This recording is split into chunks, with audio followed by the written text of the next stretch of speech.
Hey there, friends and followers of Meyer Sign and Tales of the Magic Skagit. As you probably guessed by now, I'm out in front of the Sedro-Woolley Museum, and it's been a while since I've been here. By the way, nice job with the signage, Meyer Sign. And I know that the museum has just been busy as all get out, just doing some marvelous things, and I thought, well, why don't I just take my good friends and followers of Meyer Sign and Tales of the Magic Skagit with me, and let's take a peek, because if you haven't been out here in a while, you need to come check it out.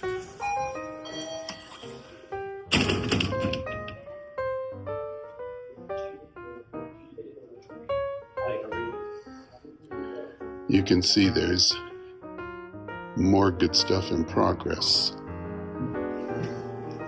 So here we are at the front desk.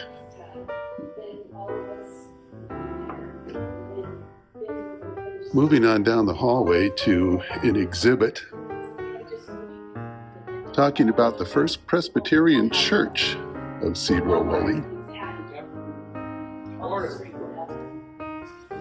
One of the things I really love about the updates to the museum have just been the utilization of just all sorts of spaces, wall surface, to bring these great little tidbits of Sedro-Woolley and Skagit Valley history, and of course a big one, a permanent display, as permanent as things go, is the area dedicated to the history of Northern State Hospital.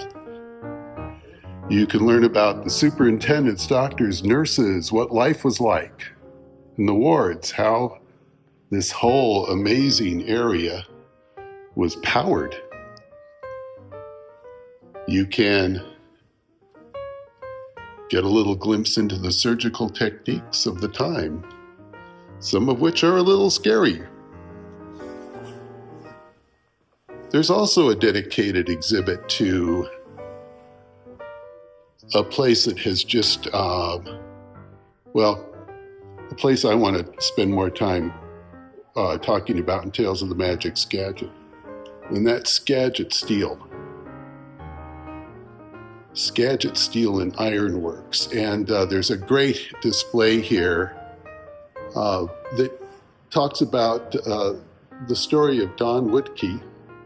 And Don, not too long ago, well, you can see, did a presentation about his time at Skagit Steel and the projects he was involved in, which were pretty amazing engineering feats.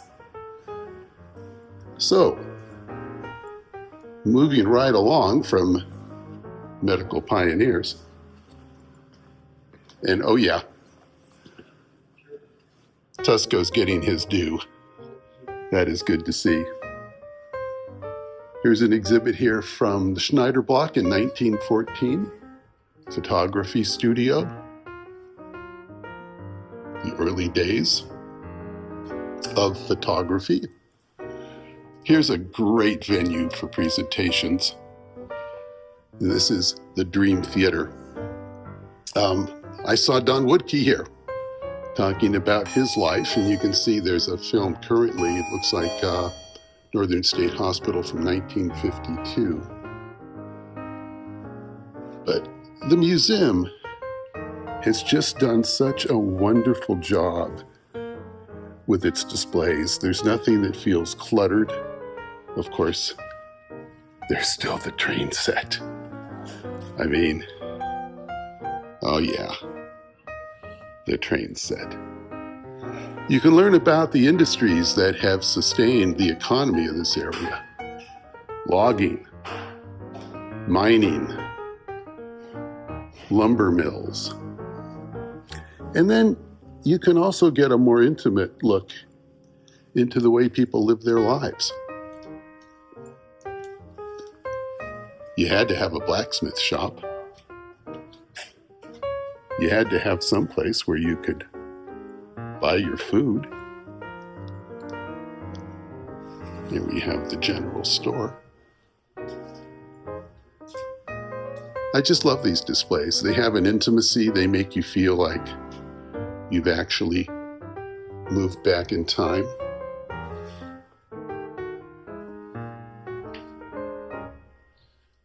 I think we're at the bank.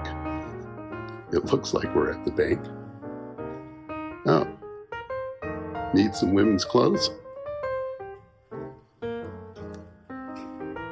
Telephone company. U.S. Post Office. Mail service. Of course, a place to get a drink, get your hair cut.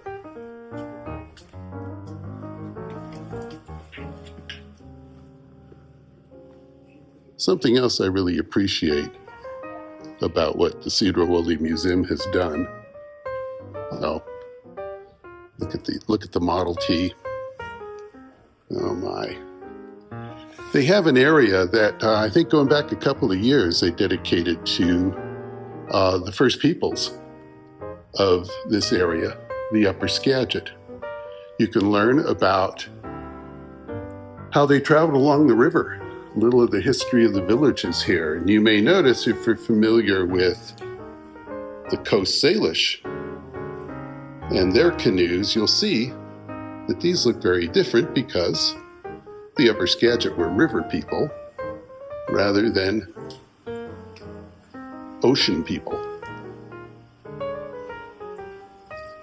Here's a display here of a print shop dedicated to the Courier Times. Look at the machinery involved in putting print on paper back in the day before all this digital stuff. And if you need to use the restroom on your way, you can learn a little bit about the Great Sedro-Woolley Fire of 1911. Didn't know about that? Well, come to the museum, you'll find out.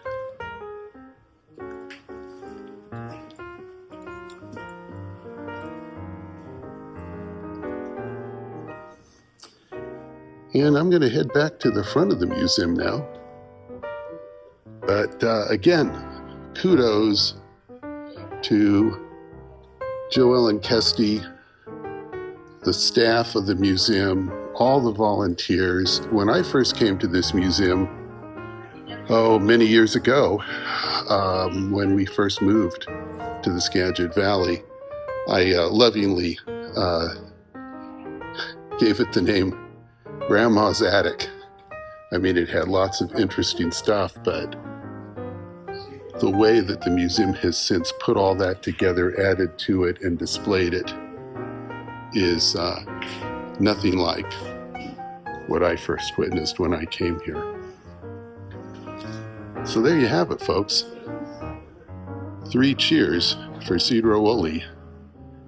Hip hip hooray and sis boom ba. And keep it magic, y'all.